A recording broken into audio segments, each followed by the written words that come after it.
Welcome back to the squad. The X-Men 97 season 2 trailer has just dropped, and I think there's two reasons. Question for you though, quickly. Yeah, What was your favorite moment from season one before we get into season two? I was thinking about this quite a bit. My favorite moment from season 1, and this, like, once again, when you have animation, you are capable of doing so much. It's why I almost necessarily prefer animation over live action, because you can really showcase the ideas in such a creative way.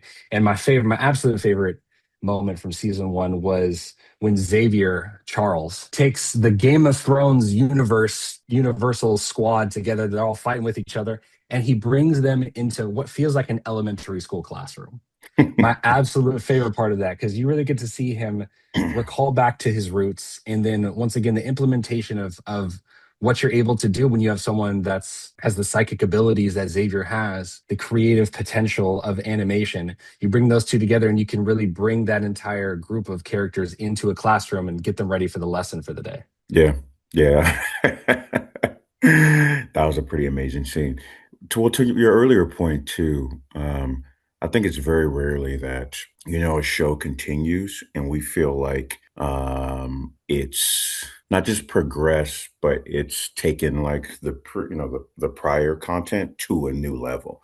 Yes. Essentially, like you're always locked into the nostalgia, how like the show made you feel during that time. But I do Hmm. think, again, to your point, like 97 is one of the rare instances where it takes it builds off the momentum of the previous show. And again, takes Yeah. it to new heights. Just saw the trailer, of course. Super, super excited about everything that's to come. The X-Men theme song is iconic. I think it's Hmm. probably in my top three favorite theme songs for any like superhero associated content. So Yeah. anytime they play that during the trailer, they got me. They got me. But another cool thing that they did to start the trailer is it started off with a cover of Two Steps from Hell, Moving Mountains, which is really cool to Mm. really like set the mood for me. And then like, you bring in the X-Men, animated series theme. It's just iconic. So a few things I'm looking forward to. Again, like all these characters I think are perfected. I think it's rarely where you get, like these characters that have so much legacy and have been around for so Yeah. long. But in that one season, I felt you got the best version of each character. Yeah. And so Yeah. I'm super The excited. So balance. for the Yeah. new characters that we get to see in season two, like Apocalypse is a big, big deal. And I know, obviously, Jerome, you and I know the lore, but I don't think he's as appreciated as he should be amongst like the general audience. So I can't wait to see the Yeah. perfected version of his past self in ancient Egypt and the perfected version of, his future self when he essentially like is at the height of his power. Yeah. I think it's going to be really interesting to see how they like what the theme is that they try and tackle. What themes do they push forward onto us as we go from this past, present, future storyline. Yeah, I'm really looking for it. I think like you were saying, there's such a great balance that each of these characters had, while all of their specific character arcs were written appropriately for them. You know. Yeah, well, and to play off that a little bit, it'll be interesting to see. I mean, Professor X and Magneto, they are, Hmm. the faces of the mutant race. So it'll be interesting to see their influence on Apocalypse in the past and how Yeah. like you continue to see that play out through the timeline and then see where he become, how they're able to influence him and other events just essentially by like their existence or their ideology. So I'm excited about that. Yeah, and I think they did an amazing job writing Xavier's character from what his intelligence is capable of, how he interprets the world. So to pass that level of writing on to Apocalypse, to see how they have him perceive what he's going through and how he's viewing the world, should be something exciting to see for sure. Anything else, Well, Maria? too, building Yeah. on another point that you mentioned, I mean, the display of power, I think, is always something to be excited about. I mean, Hmm. um, visually and like like the scale, like the scope, like the X-Men are insanely powerful, more powerful than I'd say the Avengers. And again, like you mentioned, what Yeah. Professor X did pretty much casually to essentially paralyze everyone, strip them of their freedom, and put them in his space. But again, like even my favorite scene, my favorite moment from X-Men 97 season one, you've gotten to see Storm do some cool stuff in the live action stuff. But again, animation, like you really can let loose with what these characters can do. Yeah. Of course, like the X-Men are fighting the Sentinels, and Storm's like, Yep. "Where's Storm?" And then one of the cool, one of again my favorite moments. Scott basically gives the command, basically everybody, hey, everybody clear the area out. Everyone move to the sides. Let Storm come, and then she comes, and it was again, it almost felt like, you're talking about goddess status. She comes in and she uses like the elements to essentially basically blow through what was that, like 20 sentinels, like Megazord sized sentinels. And the way Yeah. that like it's animated too, you see all the Hmm. X-Men just essentially just like looking up into the sky like they've been blessed. So to see again like all these unique power sets like Yeah. done right is just super exciting for all your favorite characters. And again, like let me say one more thing, like Cyclops has had a tough time in the pop culture space. I know Yes. he's essentially had to He's be, traded. Yep. backseat driver to Logan with, Gene, in the passenger seat. He's sitting in the back. But like I think Kicked out what the car. season one did a good job of was establishing, hey, no, Hmm. this is the Red Ranger for the X-Men. Yeah. This The is the leadership. guy. Like, Yeah. obviously Logan has his issues with him, might have this, that. No, like Scott is the guy on the team, and he is one of the best leaders, strategic minds. Cool. I Hmm. mean, his powers are cool. I mean, he's not on their level, but he is the one that can put every single team member in the spot to dominate like the situation. So it's cool to see Scott get his love too, Jerome. Yeah, and even when he came down like a NASA rocket ship and landed with his laser vision, like and then that's what I appreciate is like it's not necessarily so you have Storm, right? And I can only imagine the level of anxiety and PTSD someone from like Oklahoma that has to deal with like tornado warnings has when you hear her coming in and you hear it felt like a statewide, citywide alert for a change of weather. And that's exactly what she brings to the table. But that's like to give even more credit to Cyclops, in her scene, that is an action scene.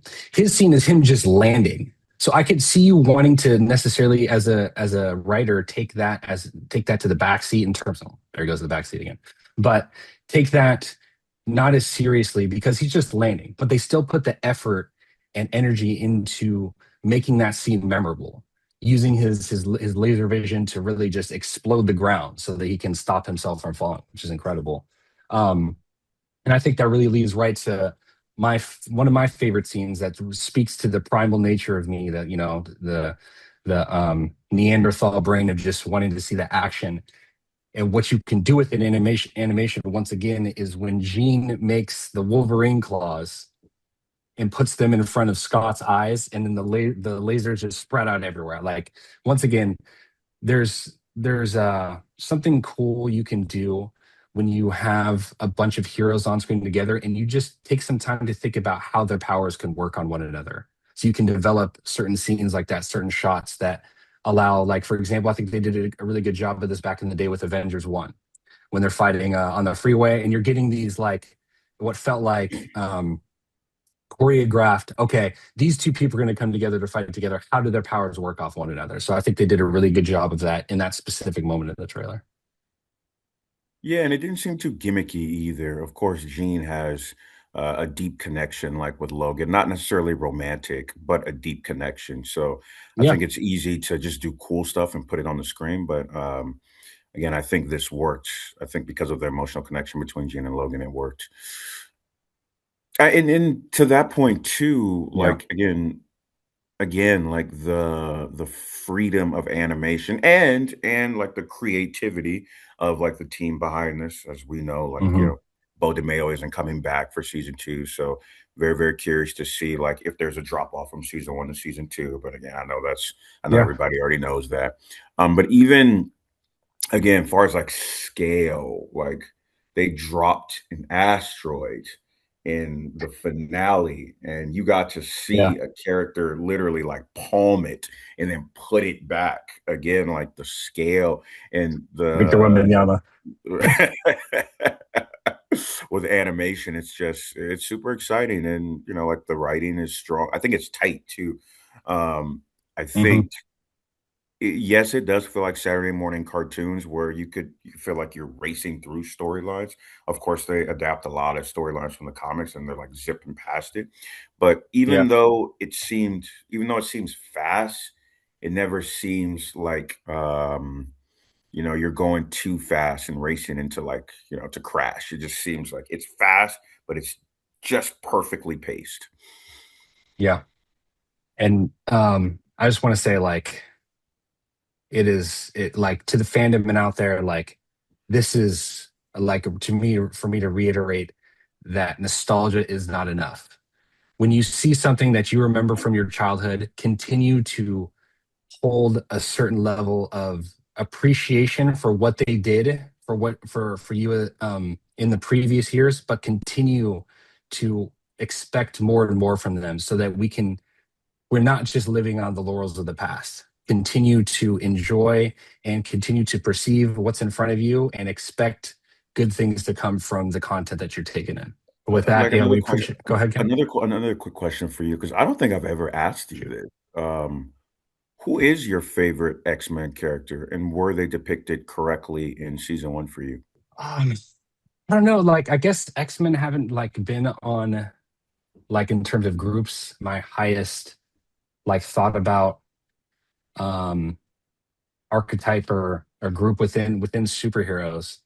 I think what I really appreciate is stepping back from what like Hugh Jackman brought in terms of his domination of the X-Men universe and giving us a more comic book accurate version of him and not just wanting to push that narrative forward. Once again, like Hugh Jackman has done such an incredible job being one of maybe the most iconic um actor to role inspiration within superheroes. So to want to just continue to do that, I think is very low hanging fruit. So for them to be like, okay, that was amazing what he did, but we don't necessarily need to continue to push that narrative that's already been pushed for so long, I think was a really good choice. But yeah, with that, appreciate you guys. We hope that you enjoy season two, like I'm sure we will. Continue to expect greatness from your shows, even if they're from your childhood. They can be better, like X Men '97 has shown us. And we will see you in the next one. Thank you.